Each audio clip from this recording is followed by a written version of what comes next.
So a few months ago, we reported that Prowl might be getting a new retail release. All we knew, it was going to be Generation 1 related, but we didn't know how it was going to be released. Was it going to be something through Legacy that we've gotten up to this point? Will it be part of the Studio Series line? Later on, we started getting more reports saying it would be part of Studio Series, and people figured they'd finally be able to get their second chance at that character, since, well, the only last time they got that chance was that Amazon Earthrise 2-pack with Ironhide, and we know how much crazy money that went for the longest time. So it's been 3 years since that Amazon release, and now it looks like we're going to be getting a Generation 1 Prowl again via Studio Series 86. But much like the other Studio Series 86 Transformers the movie counterparts that Prowl is related to, he'll find himself in a deadly situation.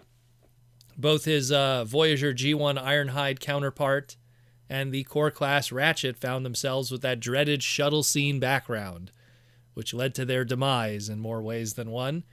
And it seems that the name of this Prowl figure, this Deluxe class, also kind of gives away what's going to be going on here, unfortunately. And you could probably take an easy guess what the background is going to be included with that one for this Studio Series 86. The listing has it here as called Dying Prowl. This comes courtesy of JT Prime 17, Dying Prowl, and product code F7129. And it seems that we're going to be getting Dying Prowl for Studio Series 86. No doubt we'll have the shuttle scene in the background.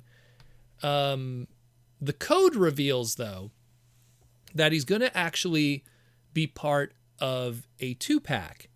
And this 2-pack is related to Transformers Buzzworthy Bumblebee Studio Series. So probably think something more in line with like how we got the Cliff Jumper from Buzzworthy Bumblebee Studio Series 86. So I'm kind of intrigued by that because we might get a 2-pack that'll have a wider background of that shuttle scene, and then you could kind of fit all the characters in there. But the question is, how is this going to be? So first thing is, sadly, it's still a Prowl that's an exclusive that's part of a 2-pack, much like its Amazon counterpart.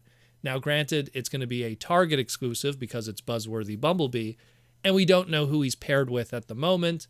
Maybe it'll be Brawn. Just, it would make sense, have that 2-pack with that background.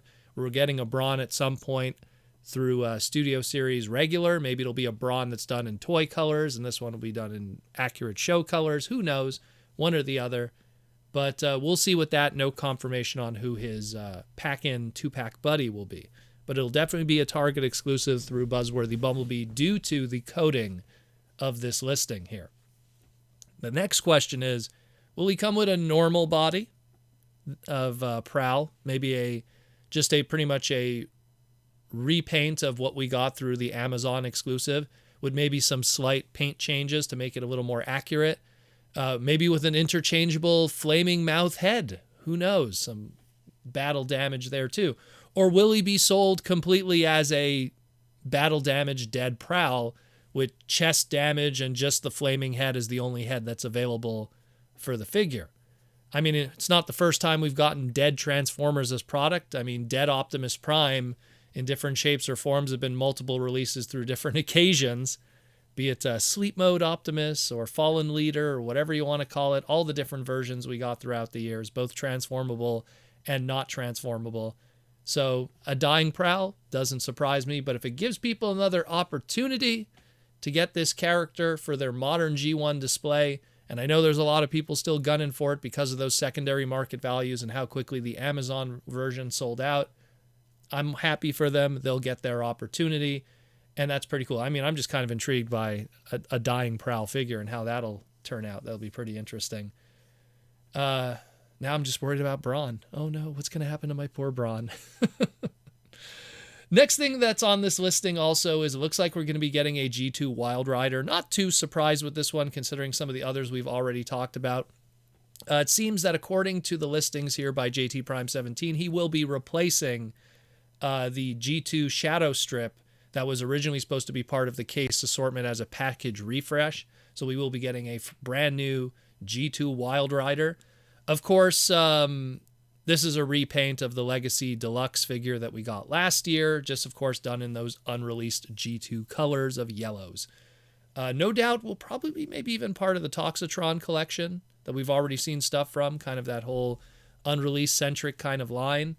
The question is it going to be a straight up repaint of the Legacy Deluxe? Is it going to be something that at least maybe have a new head sculpt that's more toy centric? You know, because the Legacy Deluxe one had a more animation centric kind of head, so maybe give a toy centric kind of head to make it more accurate to its G2 origins, much like what we saw with that leaked breakdown variant that we saw online that we talked about on the podcast. But all we know is we're slowly getting to completing a G2 Menasor at some point. It looks like they're really building to that and making the best they can out of the investment of making a Menasor combiner. So pretty cool. And again, it's not the first time we got a G2 Wildrider, of course, outside of that original unreleased G2 93 figure. We had, of course, the Combiner Wars one in that box set, but that one really wasn't too accurate to the original. This one here, I imagine, judging by how they've handled some of the other G2 repaints thus far in the modern era, it'll probably be much more accurate to the original version using that legacy mold. I'm excited about it. Looks pretty cool. Looks pretty cool. And the last thing I want to cover here is just a reminder to people that early ticket sales for Transformers Rise of the Beast, which debuts again June 9th, 2023, are starting to pop up in different local theaters, both online and in person. Some of the even bigger theaters are offering one-day early preview screenings with ticket sales for that you could get right now, as well as IMAX options.